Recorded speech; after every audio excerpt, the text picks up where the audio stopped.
everybody. My name is Lamoka. I'm a student of Buddhist philosophy, and it was 7th year since I came to this university.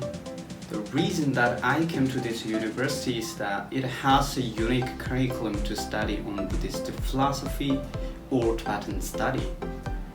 Here we can learn Buddhist philosophy in two ways: Indian Buddhist philosophy, which are written by Indian Buddhist masters, and Tibetan religious school, which are interpreted by Tibetan scholars throughout the century.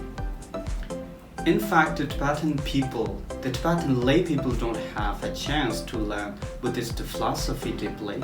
Here we can study Buddhist philosophy as well as all the school of Tibetan Buddhism.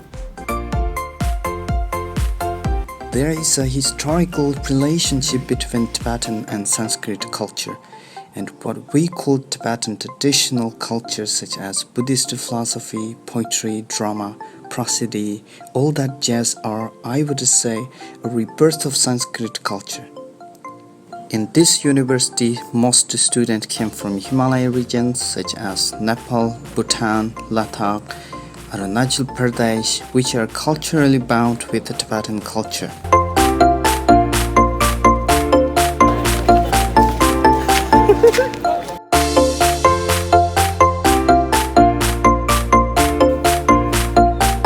One of the most important things in our university is Shantarakshita Library.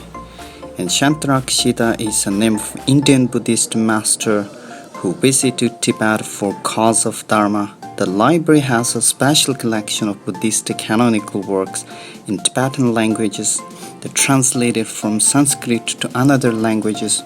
Those manuscripts in Sanskrit and Tibetan languages are preserved in different forms and formats such as printed, digital, and microforms.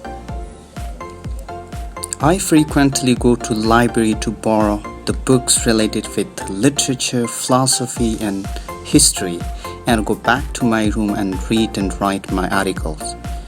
But some students would prefer to spend their time in the library.